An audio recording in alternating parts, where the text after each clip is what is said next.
The Immortal Constellation, written by Edith Balogh, translated by Barbara Donchazy and Edith Simon, read by Edith Simon. Introduction. Quote by Charles Bukowski. For those who believe in God, most of the big questions are answered. But for those of us who can't readily accept the God formula, the big answers don't remain stone-written. We adjust to new conditions and discoveries. We are pliable. Love need not be a command, nor fate a dictum. I am my own God. We are here to unlearn the teachings of the church, state, and our educational system. We are here to drink beer. We are here to kill war. We are here to laugh at the odds and live our lives so well that death will tremble to take us. If you can internalize and utilize this book's potential benefits, really grasp its content and intended meaning, my belief is that you would be able to access a completely different life, a truly conscious one. Evolution has always been a part of nature. The key factor was that the process was one we were not necessarily aware or in control of. Conscious evolution, on the other hand, is the next leap in humanity's advancement and progress. We are rapidly approaching a new age. People can witness and sense this transformation, and it has manifested itself in endless various ways in our world, bringing about a shift back to a collective consciousness. This can be understood as inevitable manifestations of the oncoming transformations which humanity is beginning to sense. The world is ripping at its seams with change, and people are beginning to react to these events which are taking place.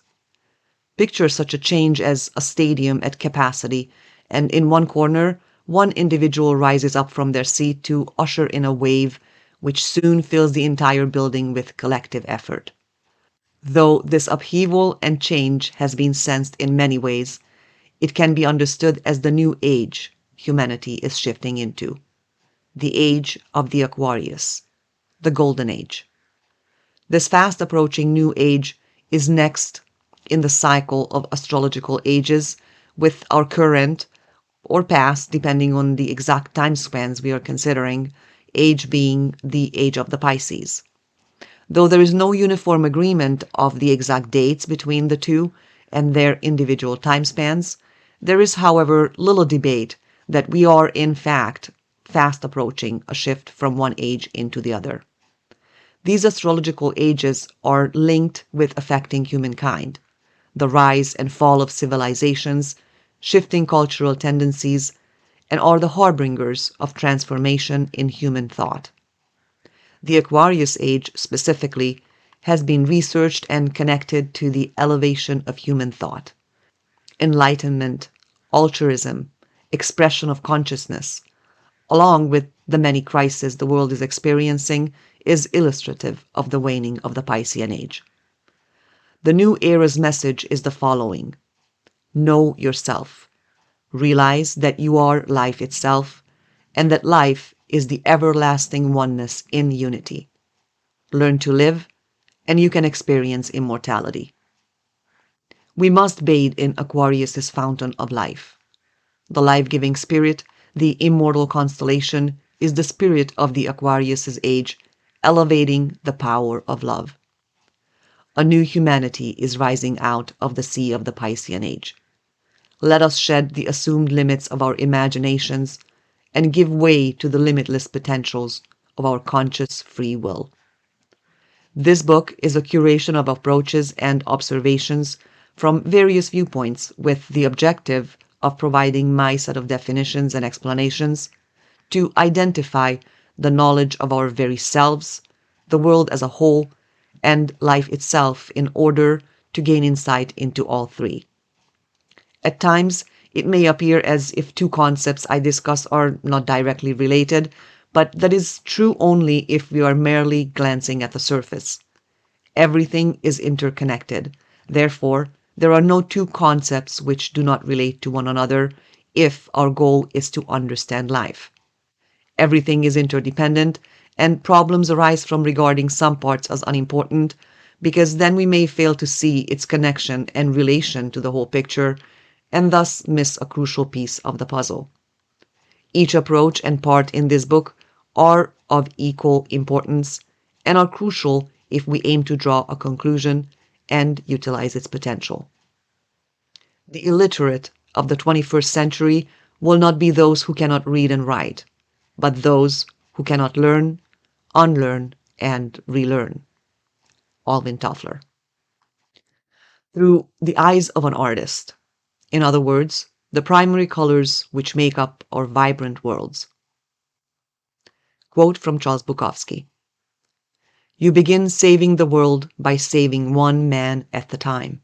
All else is grandiose romanticism or politics. Being an artist myself, I cannot help but process the world and visualize concepts through pictures. Most likely, that is why the optimal way for me to illustrate the concepts which I've developed through the duration of my life. Each day, treated as a single brushstroke, starts to form a clear image over the years. Every chapter is a part of this ever-changing mental portrait I have of the world. This portrait undergoes constant construction and reconstruction, and each brushstroke of a day changes the landscape. This picture, in reality, is everything melted into one: past, present, and future. I myself am a part of this painting, one of the base colors, to be used to create endless combinations. We are all there, as both the artist and the primary colors to paint this marvelous landscape we refer to as nature. Of course, this painting is not yet finished. As is the case for any painter, no work is ever fully finished. He just simply places a new canvas on the easel when he feels the time is right. If he heeded his desire, he would be stuck working on the same piece for the rest of his life. That is because every moment leaves an impression on us, which continuously changes who and how we are, how we see and create. The key difference between the painting and our inner world is that the painter can change the canvas every so often. Our internal world, however, is painted on that most elusive of fabrics, commonly referred to as a soul, and as such our internal canvas stays constant as the image evolves. Throughout our lives we live, learn, see, hear, with the help of our senses. Through them, feel, perceive, and understand incoming stimuli. As they play out the battle within us, the outcome is our views. These views are firm and enduring, yet are simultaneously undergoing constant change. This may seem contradictory, but to explain how and why both are possible, there is something inside of us which is constantly present. It is not like our limbs or organs, but nevertheless we can always sense it. This constant entity is not of a corporeal nature. It exists in the realm of the ethereal. It is in contact with all of the energy and impulses which we receive and those we emit. It is present in all our cells, and it watches over everything, whether it occurs internally or externally of ourselves. It reacts, indicates, and educates our mind in a different way than learned material does to reach a more complete and higher level of functioning. This is why we are able to be both constant yet forever changing. This message in reality is the so-called technique or tool, let's refer to it as the latter, which can or does assist in the awakening, acceleration, and continuous evolution of the consciousness. I do not propose these ideas of mine to be a single unshakable truth. I leave room for alternative possibilities. If sometimes my words come across as what I believe is cold, hard facts, it is only because in this moment I am living this truth, I am equipped with this current understanding, and am attempting to convey the answers I believe I have collected thus far. Why put all this down on paper? Because I believe that there may be a great number of others who are also playing this question and answer game with the world. That perhaps my own experiences could ignite new lines of thought, inspire some inquisitive minds, as the same happens in me from hearing others' point of view and experiences. I feel myself a part of a global family, and thus why I view it as critical to be an active member of such a family, to do my part in the interest of others as much as myself. My technique's most important aspect in evolving ourselves is asking questions, paying attention to everything within and around us, and staying inquisitive. Questions are extremely important because that is what puts you on the path, by looking for answers to these questions. Every time we look for answers, it inspires us to pay more attention to everything else, and this way we collect information in a compounding way. This only leads to ever more questions and their respective answers, which is how the road of knowledge and betterment goes. With every step, we proceed towards essential knowledge, the knowledge of life. By staying inquisitive, we discover new roads and thus new possibilities.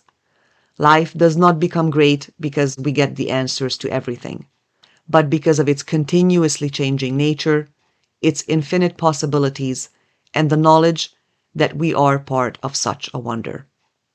The point being is that we can never believe a question and an answer to be a closed-off equation, because by doing so, we put obstacles between ourselves and progress. We must leave the answers open-ended so that new information can reach us and we can draw the newest conclusions together. This is what allows us to continue growing. This does not translate to being indecisive or fickle, to jumping from ideas and answers, never reaching a well-informed truth. The logic of our consciousness will keep us on the road of progress, and consequently, the information and data which is of no use will get shifted out of the larger whole, and only whatever fits our own way of thinking will go through and assist in its evolvement. As I stated before, everything is in connection with one another. It is through this connection of the smaller details that full understanding can be reached on any given subject. If we can reach this type of logic, which is nothing else but our awakened consciousness, it would help us on levels previously never imagined possible. Do not think of this as an extremely complicated or arduous task to learn. That is the point. In essence, there is nothing to learn. This concept is not to give assistance with some problematic areas of your life. It is a completely different type of belief system, a different school of thought. By this, we can see and sense life from multiple points of views, which elevates our present insights to a place where the possibilities and solutions lie. If we can internalize this, a different sort of system takes control. One which constantly scans our thoughts and our beliefs, the impulses coming from both inside and outside. It forms and creates our belief system and continuously controls our reactions and actions. So, what is this system? I am not certain what name would fit it most appropriately. Maybe it's best to stick with the most commonly used term for the relatively close concept: our consciousness. The way I view it, the supervision of our consciousness is the same as our superego, a different intelligence, the watchman, something which is our very essence, the whisperer from behind the stage curtains. There is no one style of writing or wording which everybody connects with. Because of this, every book is certainly for someone, but none is for everyone. There are similar schools of thoughts which are currently circulating in the world, and if somehow you were not able to extract the necessary information from my work, I do hope that each of you will find one to resonate with you. It does not matter how and what we learn, who says it or how many believes it. As I said before, the crucial thing is to never finalize the answers which we stumble upon. Stay open to the new, the unfamiliar, and thus to advancement itself. The most crucial thing is to never completely close ourselves off from the answers to our questions, no matter how they may differ from our initial worldview. never shut ourselves away from the answers we receive from others, and even more importantly, from ourselves. What is the terminus of growth? What is the highest peak? There is no such a thing. I do not believe that there is one perfect stage.